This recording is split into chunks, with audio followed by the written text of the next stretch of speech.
Hey, welcome to another episode of After the Buzzer podcast with Lee and Marv. What an exciting day in the NFL today. Great action. I'm your host, Lee Jones. He's the Hall of Famer, Marvin Orange. Man, we had a lot of action today in the NFL. We're going to get to it in a minute, man. Great games, not so great games, uh, close games, controversy, a lot going on in the NFL today. So we're going to jump into that in a minute. We're also going to talk about that Tyreek Hill situation in Miami, get the latest on that, talk about that arrest. We're going to take a step back to some comments that Ryan Clark, on ESPN said, comparing Lamar Jackson with Russell Westbrook and what that looked like. Marv, I'm interested to get your thoughts on that. Caitlin Clark had another big day, 35 points, I think 8 assists today. The Fever won another game. And I want to ask you, Marv, should Caitlin Clark be considered in the MVP race with the season winding down? I want to get your thoughts on it. So, Marv, we got a lot to talk about, man. I want to jump right into it. NFL action today. NFL action today. And we're gonna start. We're gonna start right where we need to start. We're gonna start at the top of the chain, the top of the food chain. We're gonna start there. Dallas versus the New Orleans Saints.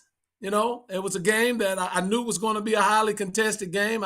New Orleans came in off of rolling Carolina by 30-something points. And, the Saints, offensively, they got speed on the outside. They got Kamara. Hey, they put an ass whipping on the Cowboys today, Marv.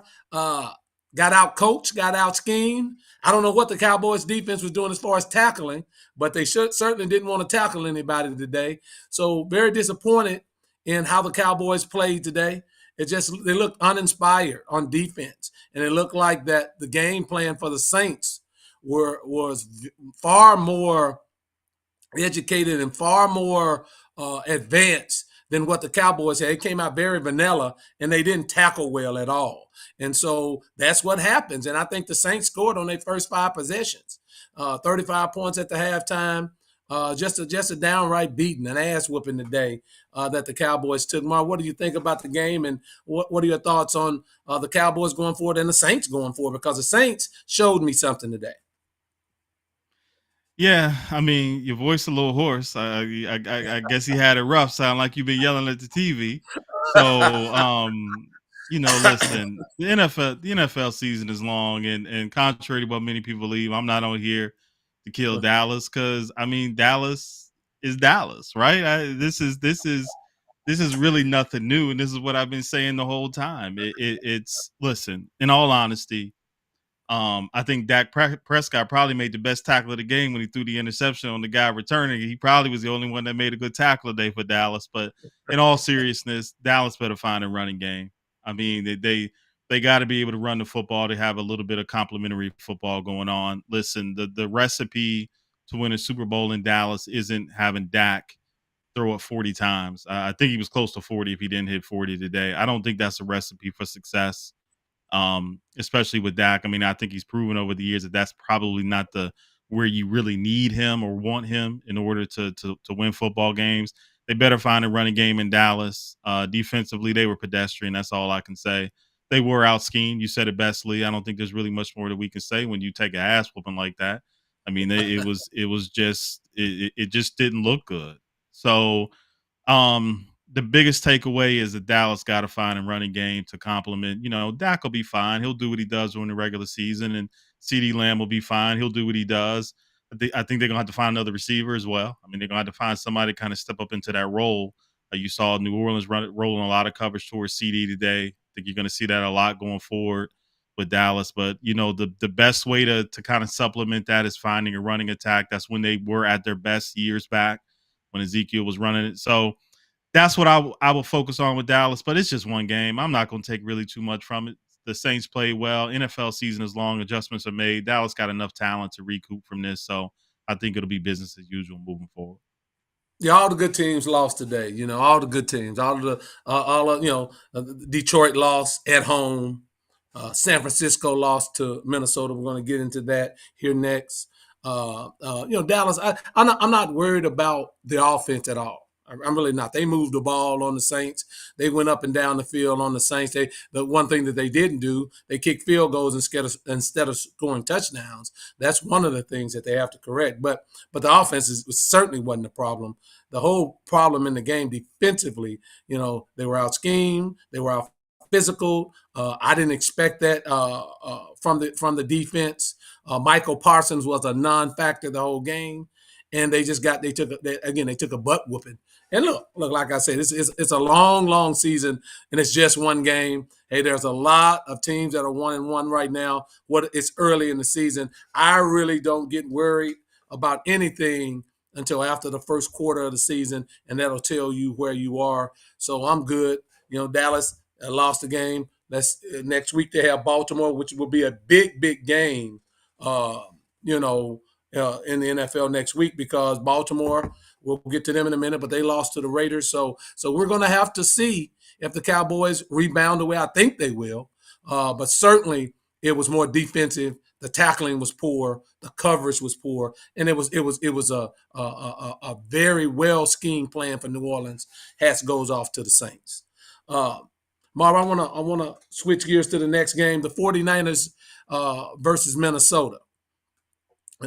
Spencer Parker definitely need a running game. Look, I agree, Spencer, but Dallas is under Mike McCarthy. They haven't ran the football, and that's not Dallas's MO. The last 3 years under Mike McCarthy, they've won 12 games every year, so they need a running game. But Dallas ran the ball up and down the field. They had yards. It wasn't the offense. The defensively, what I worry about is stopping the run, which is the same bugaboo from last year, and they're going to have to do a better job than that. I feel you, Odell Hill. But Marv, let's switch our attention to the 49ers in Minnesota. You called it last week, and I have to give you kudos on that when you called the Minnesota defense, because the one thing that I saw in that game, Minnesota, they stopped San Francisco from running the football, something that the Jets couldn't do last week.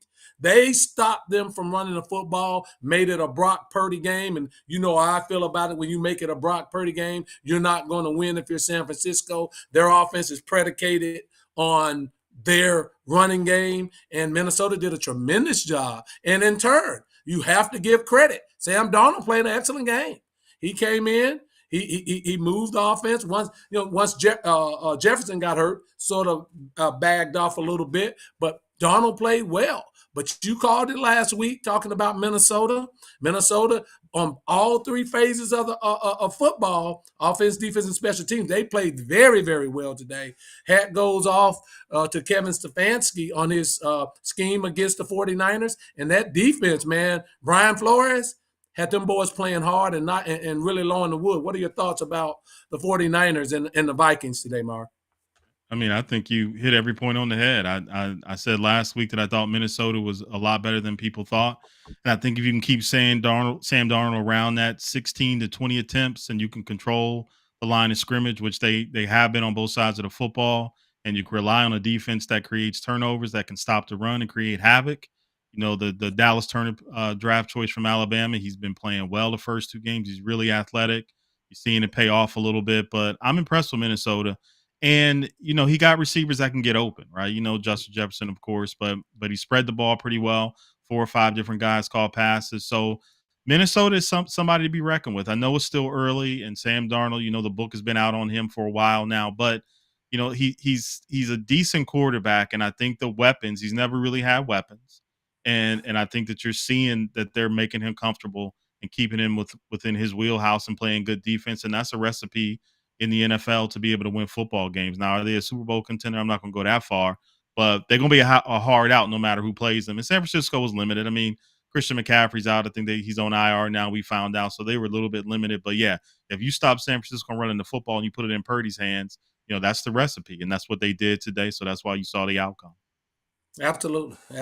Great job by the Vikings. And Mark, look, in the North, when you have Green Bay with Malik Willis, you saw Detroit get beat by Baker Mayfield, who right now you have to give him the comeback player of the year, right?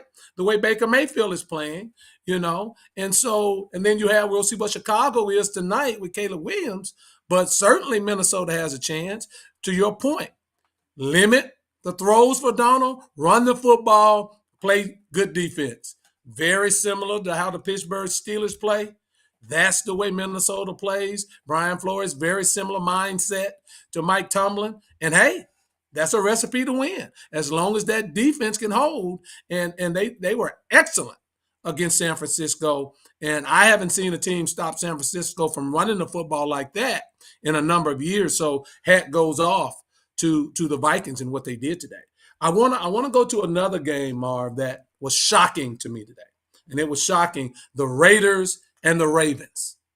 The Raiders and the Ravens. I didn't see this one coming as well. I didn't see this coming, but I'll say this about the Ravens. They better figure out how to use Derrick Henry. I mean, you have a back on 4th and 1, right? When they turned the ball over to the Raiders and they came down and scored, the game was 4th and 1, and you tried a trick play, and Henry went in motion, and they got a penalty. Why not just give your 235-pound running back the ball and get the first down? I don't think Monken uses him correctly. I think they have to get in the eye a little bit more and do more play action with Henry to use his total value. And, they better figure it out very soon because, they're 0-2. Now, again, 2 games into the season, that's not a big issue. Cincinnati's 0-2. Pittsburgh is leading in that 1-1. Cleveland is 1-1, but they need to get that straightened out. And then the Raiders played excellent defense today. Excellent defense. They made the Ravens kick field goals, and that's the name of the game. And they didn't let Lamar get loose. He only had 45 yards rushing. And Derrick Henry didn't have a big day. So kudos to the Raiders. But Mark, what did you see in that game? Because that was a shocker for me. I'm gonna give kudos to Antonio Pierce and Gerard Mayo at New England. I mean, you're seeing 2 guys come in and put a lot of discipline and smart, hard-nosed football into those organizations. New England was always that way, but have fallen off over the last few years. So they're doing well. I just want to give them kudos because I like what I'm seeing between those 2 in terms of head coach. And it's not a good fit in Baltimore, right? So what Derrick Henry does well is something that means that you got to take the ball out of Lamar Jackson's hands. Derrick Henry's the second half running back, right? He's a fourth quarter running back, and the more the game goes on, the better he gets. And you don't pay Lamar Jackson the money that you pay him for him to hand the ball off. And that's ultimately what you would have to do to get the return on investment from Derrick Henry. So that's the choice. Are they going to make that choice to actually take the ball out of Lamar Jackson's hands, the most dynamic player probably in the NFL, and give it to Derrick to get the value out of that trade?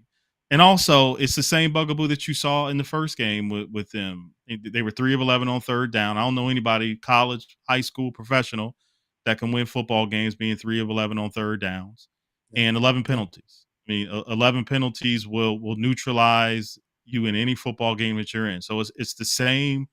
It's the same thing that we saw against the Chiefs. So they got to figure out a way to clean up the football game. But I don't think it's a fit, Lee. I don't know how they rectify that. But what Derrick Henry does well is not what they really want to do because they have the most dynamic player in football. And taking the ball out of his hands means you're putting in Derrick Henry's, and he needs to be up in that 22, 25, 27 carries a game to be effective because he's not the type of back that's going to give you those breakaways. He wears out on the defense. So they got a philosophy, issue right now in Baltimore, and we got to see what they're going to do about it. It's a mentality thing, though, Marv. I think it can work, but Todd Monken is not making it work. I mean, that's the offensive coordinator. You have a big guy back there. You can mix him and Lamar. I'm not saying abandon the spread or the shotgun, but you certainly have to get into the eye sometimes. And they don't run from the eye. And when it's time to shorten the game or it's time to get short yardage, that's what you have to do. Look, you can't be in 3rd and 8 and 3rd and 9 and 3rd and 10. You need to be in third and 4, third and 3, and the Ravens, to your point, for 3 for 11 on third down, they're constantly getting in third and 8, third and 9, and then their offensive line is suspect, man. Their offensive line is suspect, and they have to get that corrected. Benton Lions, Ravens defense can't stop anyone. Look, they lost a lot, and their pass rush certainly is not the same. I thought by not re-signing Clowney, that was a mistake because Clowney was getting pressures all of last year, right? So, in the secondary, look, man, your boy from Alabama, Marv Humphreys, shell of himself. I don't know what's going on with him. He's a shell of himself right now. And so I agree with Vincent. They're having some trouble on the back end and some trouble getting a pass rush. But their defense played well enough to win. This is an offensive thing. They're kicking way too many field goals. And the philosophy is not a fit if you're going to run Derrick Henry 12, 13, 14 times. I just don't see it. So, Marv, to your point, they have to correct it.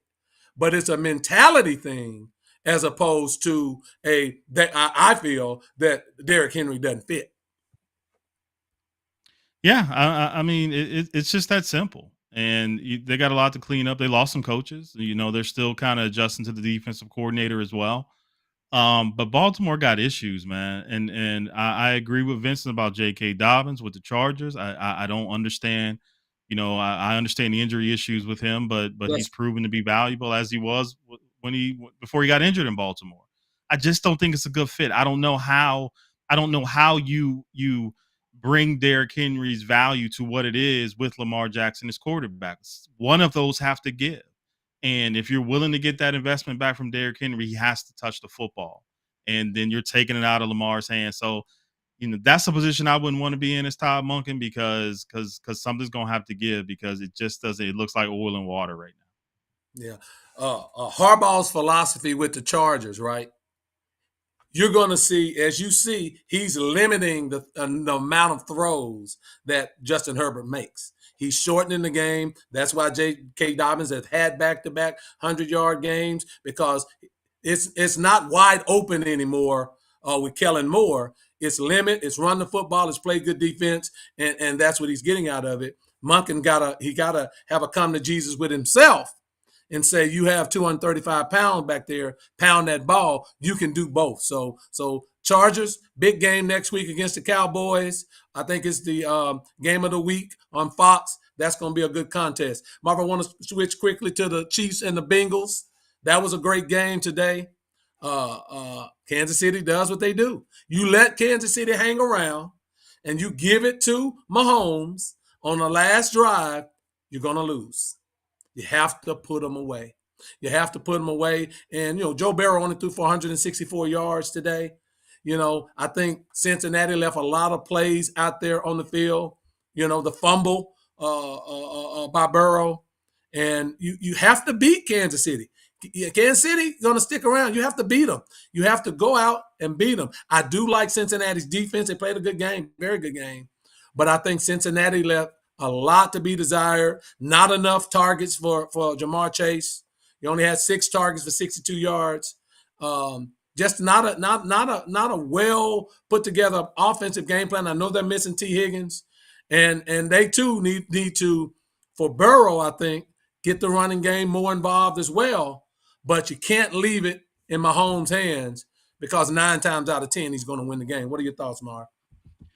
Yeah, I mean, I think you hit every point on the head. I don't want to beat a dead horse. I think you made very valid points, and the game came down to Mahomes throwing it up and getting a pass interference call. I mean, that's the NFL now, right? I mean, that's what this game was ultimately decided on, and I hated it, but it was pass interference by the letter of the law. I mean, that's the way it goes. We can hate it all we want to, but he made contact before the guy was able to go up and make a play on the football. So it's the correct call, but it's what happens to good teams, right? It's what happens to teams that are used to winning. It's what happens when quarterbacks are really good under pressure. They get the calls and they put their teams in positions to win football games, and that's what Mahomes did. To your credit, I think Burrow is the guy that can challenge Mahomes right now. I don't think he's scared. He got that bravado. I like Joe Burrow. I think T. Higgins coming back will help, but I don't know. Cincinnati, there's something about him that's just off to me. I can't put I can't peg it right now. But I don't trust him, even though I love Joe Burrow as a quarterback. There's just something about him that is hard for me to trust. And again, I think Kansas City is the cream of the AFC, the NFL right now. I just think that Cincinnati knows how to win football game. Kansas City knows how to win football games, and that's just what we're seeing. It's ironic, 4th and 16, and you as a defense can't make a play, and you give up the pass interference to Nancy McCuston's. Bengals gave the game away with pass interference. 4th and 16, you make one play, you win the football game. That's unfortunate. Great job by Mahomes once again. Last game, real quick, Marv. Steelers and Broncos. That's the last one I want to cover, and I want to cover it from this angle. It was a low-scoring game. Look, Bo Nix, work in progress. I'm not that impressed, but, that's who Sean Payton wanted, so you can have him, Sean Payton. But I want to come at it more from the Pittsburgh's angle with you and our guests. Should the Steelers keep the ball in Justin Fields' hands? 117 yards passing today. Did some good things with his legs. Pittsburgh going to play great defense, as we always know. But Marv, probably getting closer to Russell Wilson being healthy from the calf injury. What are your thoughts? Keep playing Justin? Go to Russell Wilson and see where your offense can take it. Well, you had a luxury right now, right? You saw the Justin Field can win you football games because you just got a really good defense and a defense that's going to keep you in any game. I think that you have to, when Russell gets healthy, he has to see the field because you have to see what you have there, right? You traded for Russell for him to get you over the hump or to be the guy that's going to make the next step with your offense. So you got to see if that's there. I think Justin probably knows that, but he's done enough for Pittsburgh to also be comfortable if Russell isn't doing what he needs to do, right? So I think they're in a win-win situation. I don't think you lose Justin Fields at this point if Russell comes back. I think Mike Tomlin is the type of leader that all those guys respect and will respect his decision. So I think you got to see Russell and what he can bring to the table. And if you go a game or two and Russell's just not the Russell that you thought you had, you go back to Justin and you do what you do. And Miami need a quarterback. Maybe you make the trade and send Russell to Miami or whatever the case may be. But I think that's the way you'll see Pittsburgh play it. I know that's what I would do.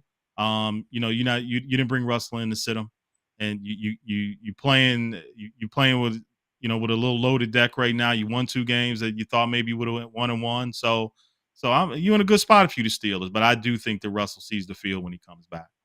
After the first 4 games, the Steelers' schedule gets very competitive with teams that won last year. If we say that, because we don't know what they're going to look like this year, but it gets far more competitive, and you're not going to win a lot of games scoring 13 points a game. You're just not going to do that. So he owes it to himself to see if there'll be a better passing the ball down the field team with Russell Wilson in there. And so I too agree, Marv. Go to Russell because you can go back to Justin Fields. You see that you can win with him. And to your point, he's not going to be fractured, but you have to see if you can move the ball and score 21, 24 points a game and get the ball down the field and be a more prolific passing team down the field. And if you do that, coupled with that defense, then you have something. I like Justin. Justin's a warrior. He runs the ball. He delivers the ball. He throws the ball more than really passing the ball with accuracy and anticipation. That's his problem more than anything. But I like what he's seeing in his development, and you can always go back to him. I just think Russell right now is a better option for them to score more points, and we'll see if Russell is healthy coming into next week. But I do agree with you, Marv, about the Steelers and going back to Russell Wilson. I want to switch gears real quick, Marv, because we haven't talked much about this, and I want to get your opinion on this. It's Tyreek Hill situation with the arrest and everything, and it's been a lot of talk about it. Everybody's seen the video. Hill has spoken. I think the police union came out and sort of said he was not obeying the lawful orders. Mark, what is your thoughts about the whole situation in totality? From start to finish. Do you think there were things on both sides that could have played out better? Do you think the police officer was a little excessive? And what does this say in today's age? And I really want to stay with this thought, Marv. Athletes' privilege, police thinking that they're the end all be all, and how do we bridge those two with this Tyreek Hill situation? I don't know. And if I'm being completely honest, I don't even care. I mean, I'm tired as a person of color. I mean, you're just tired. I don't care about Tyreek Hill's privilege. I don't care about, any of these things, George Floyd, Breonna Taylor, Sandra Bland, Freddie Gray. I mean, we can go down the list. Philandro Castro. Like, it doesn't matter enough for mainstream America. It doesn't matter to mainstream America about people of color. It just doesn't. We've seen too many cases of this, and I'm glad Tyreek came out and said that he should have let his window down and all those kinds of things, and that he should have done a better job. But why do we always why are people of color and black and brown people always having to make someone feel safe or make someone feel not threatened when we walk down the street and you feel threatened by the way that we look? We always got to capitulate to make everybody feel better, but nobody capitulates to try to make us feel better. Nobody tries to capitulate to figure out what they can do to help us. If mainstream America cared, this still wouldn't go on. And I'm talking to, all my white people and Asian and black Republicans and Jewish allies and whoever you want to talk about. Like, is it this much of an inconvenience to speak up on all the atrocities that you see when it comes to black and brown people? This is just another case. He just happened to be Tyreek Hill and he walked away from it because he is Tyreek Hill. But, there's so many. Yeah, I'm just reading some of these comments. I want, just kind of read some of these comments. It just, I'm tired of it and I'm over it and I'm over the conversation. And it's just like guns in America. We had the same conversation and we sad and we sending out prayers every other day. And then the same stuff happened 2 days later, 5 days later, 10 days later, another school shooting and, another black person being killed and a 12-year-old being killed because you think his cell phone is a gun. Like we just see this every day. They'll let us run around on a football field and they'll let us, perform at the Super Bowl and perform the masses and entertain the masses.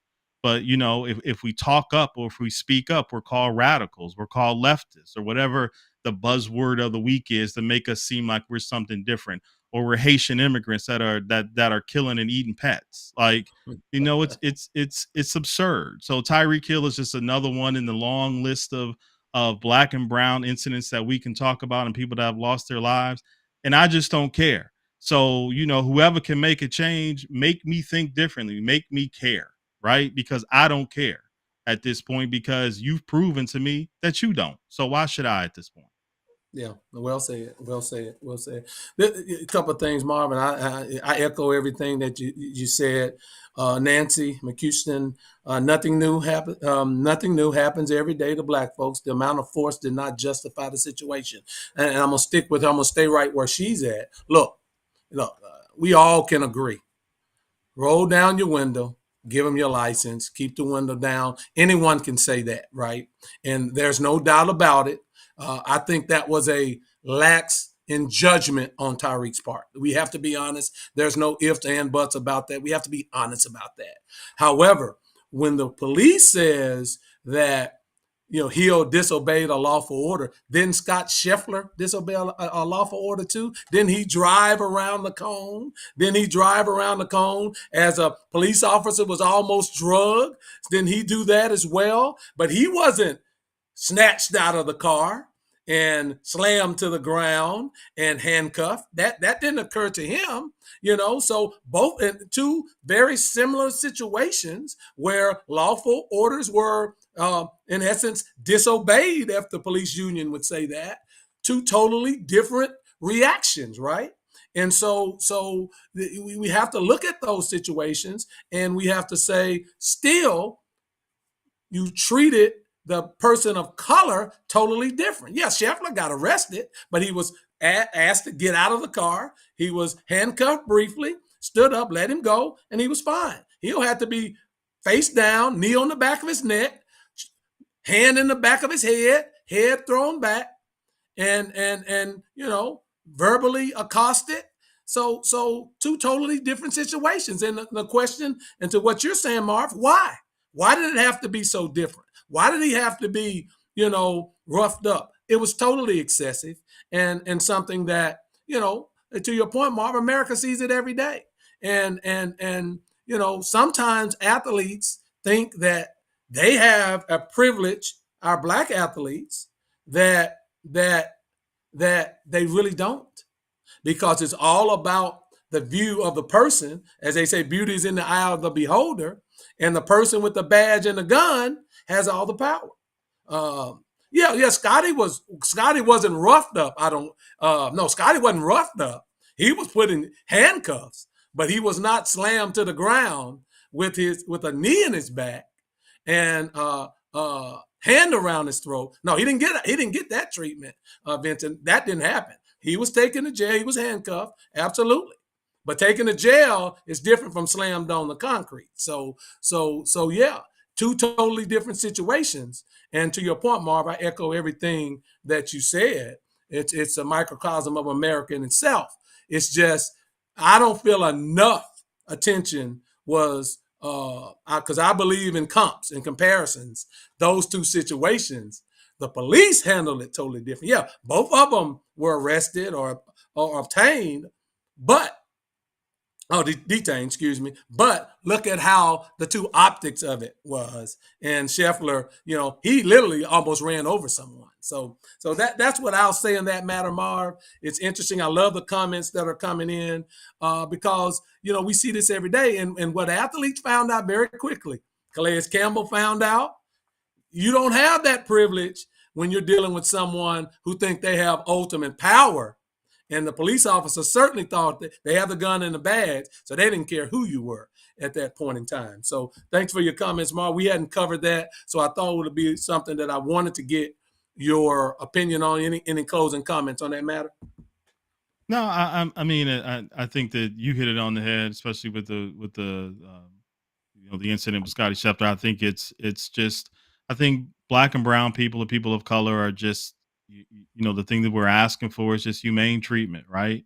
Humane, reasonable treatment when it comes to people of authority, and we're not given that in most instances, in most cases, and people are tired, and then when you speak out, we're called all the buzzwords that you can call because we're scary to everyone else, right? Yeah. And that's the way that they do it, and that's the way that they put it. And I think Nancy hit it on the head when she said we're more racist and segregated than ever because of the rhetoric and all the things that are kind of being put out there. And the advent of social media, who puts people in these corners and in all these pockets where they only talk to each other. So to me, it's an inconvenience for most.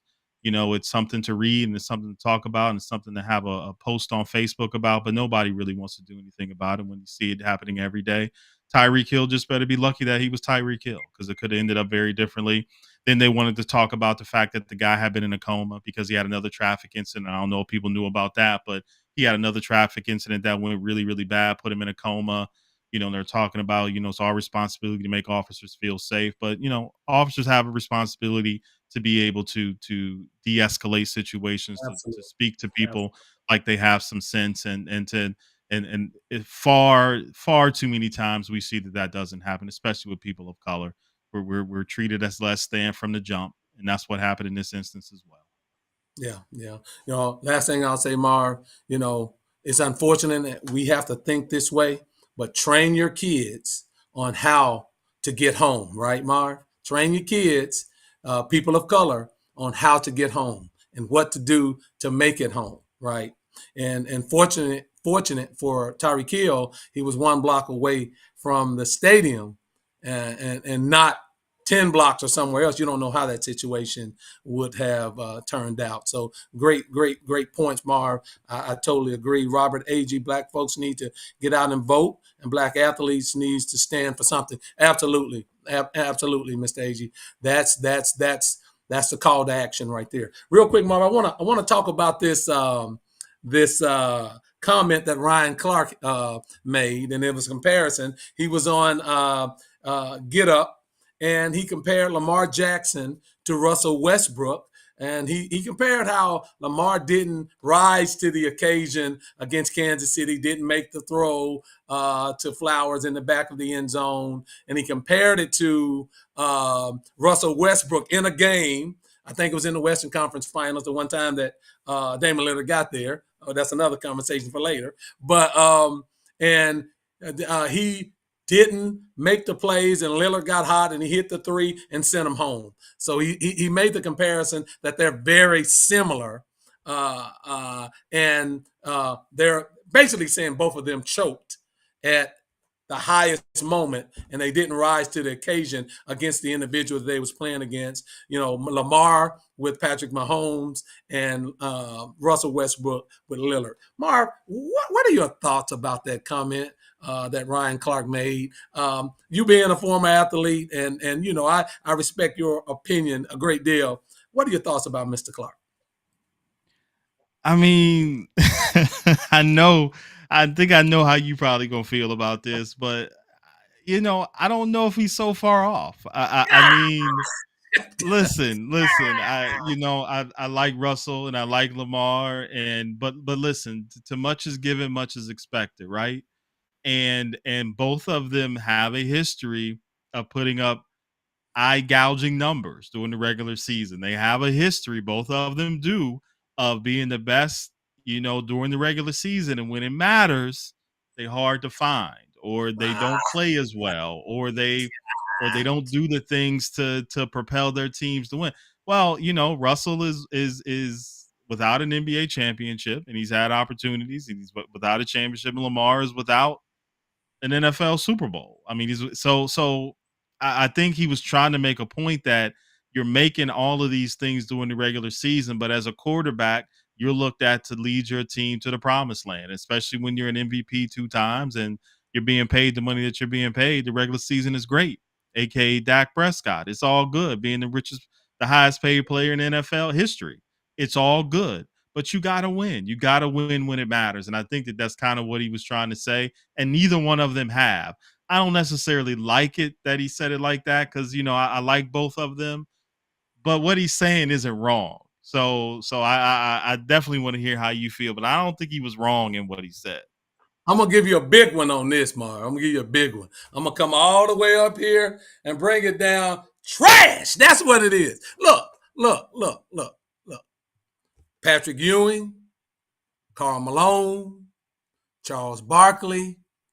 I can go on and on and on of people that didn't win a championship that are in the NBA and Dan Marino, all of these players, NFL and NBA Hall of Fames, right?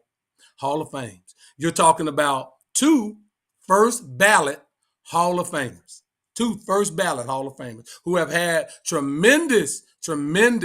Russell Westbrook has played in the NBA Finals. They didn't win, but he has played in the NBA Finals. Lamar Jackson, 2-time MVP, and if he stopped playing right now, will be a first ballot Hall of Famer. The comparison in itself is, to me, it's very silly.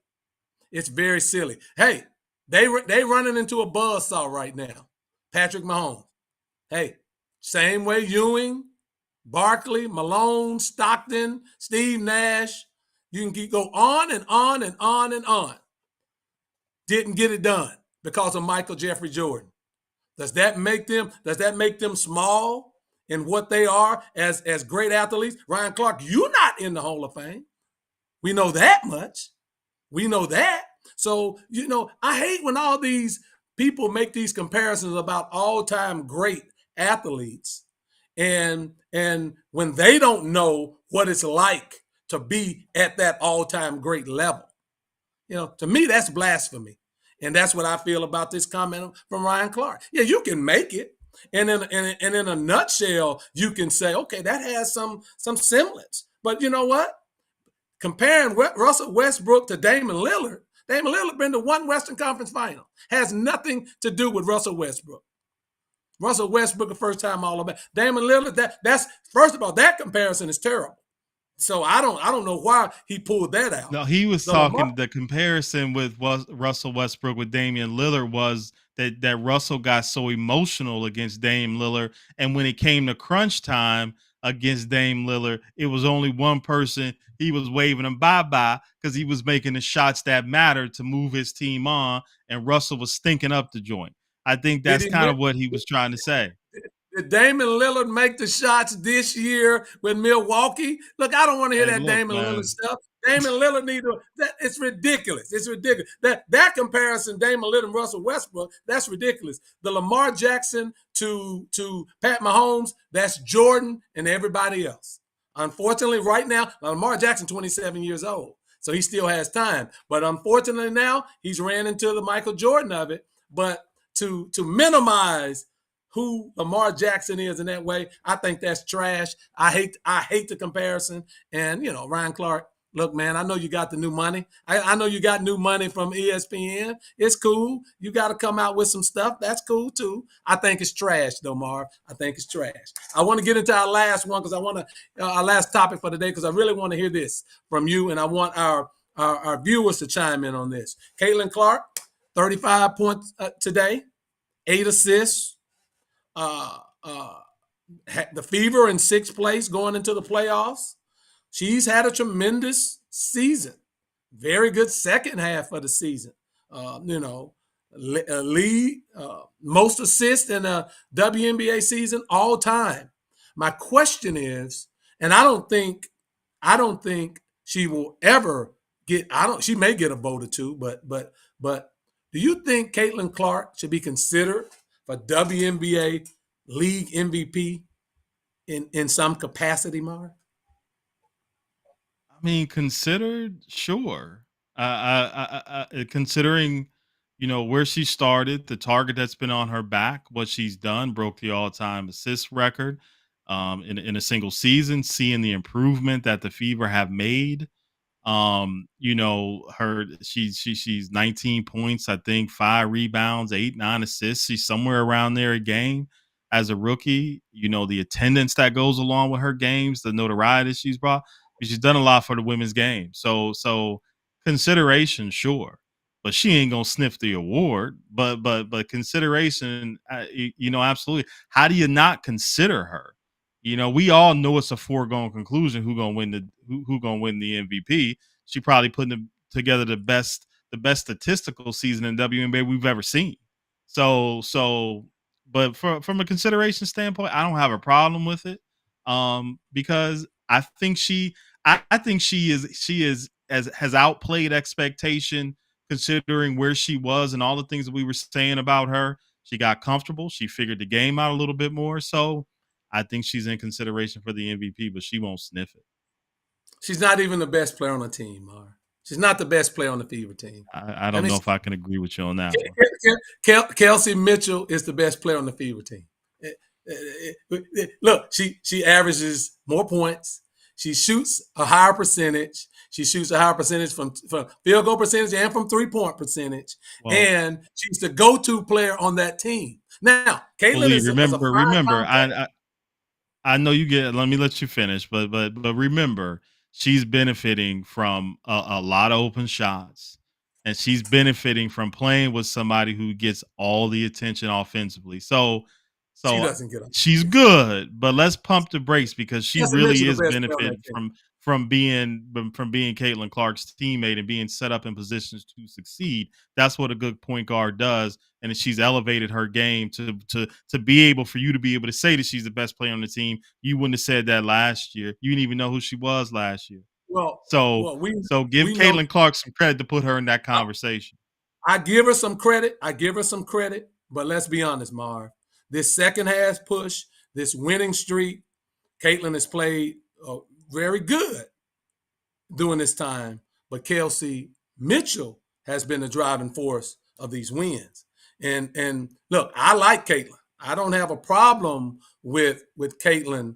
When you talk about the Rookie of the Year battle, I still would give it to Angel, but that's we splitting hairs there. But when you start to talk about MVP, no, Mark, stop it. Stop it. Look, I don't want You to hear said about consideration, man. We ain't say she was gonna win. We know I she's don't want to not hear gonna win about it. attendance. Look, I never hear that the young lady leads the league in turnovers. I never hear that she leads the league in technical fouls. I never hear that in crunch time, the person that's shooting the ball, Marv, for the Fever in crunch time is Kelsey Mitchell. Now So isn't that that the same thing? Isn't that the same thing they kill LeBron about? Isn't that the same thing they kill LeBron about in crunch time? The fact that he makes the correct basketball play rather than being a self. Isn't that the same stuff that they kill LeBron about? Isn't it? she ain't So that's the LeBron effect. He's so she's not good doing that that he though. garners so much attention that he's able to get open No, looks for other players that need to no. knock it down. Kelsey Mitchell has benefited from Caitlin Clark more than anybody in the league, man. And I love, and now you No, starting to split hairs. You talking about not splitting no. hairs, but now you splitting hairs talking about technical fouls Well, and I'm just saying, turnovers. I'm doing the same Like, thing that I everybody get else turnovers. does. Turnovers are big. But if they're still winning basketball games, which they have been doing, and you can't say that the young lady hasn't been balling her butt off, because she has, and she I should didn't be say that. considered. I didn't say that, Marv. But it's not Caitlin Clark passing the ball to Kelsey Mitchell is getting the ball in ISO, going and taking the ball to the basket or making the shot. This ain't Caitlin Clark breaking it down and dishing. Stop it. It's get the ball to Chelsea Mitchell and she's doing her thing. You guys, I like Caitlin Clark. I've always told you that. But stop it with this Caitlin Clark. She's not the best player on the team. And people say that, and I get why they say it, but Marv, you're a purist now. Stop it. You know that Kelsey Yeah, Mitchell. I am, and so the next show we're gonna have to do is to start to talk about usage rate. We can break it down if you like, to see just how much Caitlin Absolutely. Clark is benefiting her. I Well, would love to get into that from a purist standpoint, so we can really kind of talk about what you're saying here, because I gotta agree with Vincent. Right now, you sound a little bit out there. I no, no, just got no. you sound a little bit out there right now, man. Look. I back up everything that I say with fact. Usage rate and efficiency, Marv. If you talk efficiency, and you know this, I don't know if Vincent knows this, but if you talk efficiency, there's no way that she's a more efficient player than Kelsey Mitchell, because she turns the ball over too much. So we'll get into Well, it. I just wanted to get your that goes in the opinion on that. usage rate, right? Okay, but Yeah, that goes in I turnovers wanted to going to get your usage opinion on rate, that. right? Okay, I, all right. we're going to get into that, but I definitely wanted to throw that out there because the season is winding down, and there's been a lot of buzz out there. You know me, Marv, I'm gonna do a deep dive on it, and as the season winds down in the WNBA, we'll bring that back to the audience, and we'll see just who we think is the best player on the Fever's team. Last thing I'm gonna say: what a great win by the Colorado Buffaloes yesterday. Everybody had buried them. Miss Norma Owens, thank you. You reminded me. Y'all had put dirt on the top of them. Y'all said Dion couldn't coach. Y'all said that the offensive line was trash. Y'all said that the defense wasn't any good. Y'all said that Shador was talking too much. Well, what do you know? A dominating performance by the Colorado Buffaloes. And I Go also Buffs. remember somebody saying that Alabama was on the demise, and you watching the downfall of Alabama. So, good win for Colorado against a team that might win 3 games all year. Congratulations. You play the ones that are in front of you. And again, did you see, Marv? I'm gonna ask you this: did you see improvement in the Colorado team? Last night. Yes or no? Sure, sure. Okay, thank you. I appreciate that. They're getting better, Mm. and big game against Baylor at home next week. I look for another win. Excellent job by Deion Sanders and motivating the team. And I guess he can coach a little bit, can he? That's all I'll say. Those will be my closing remarks, Marv, because I know for a fact that people wanted Colorado to lose, and I just can't get with that, man. Deion's doing a fine job. He switched up the offensive line. Shador really didn't get touched all game. That's a credit to that coaching staff, and the major credit goes to the head coach for getting them up and the victory. So I'm happy for Deion Sanders in the victory against Colorado State. I'll let you have the last word.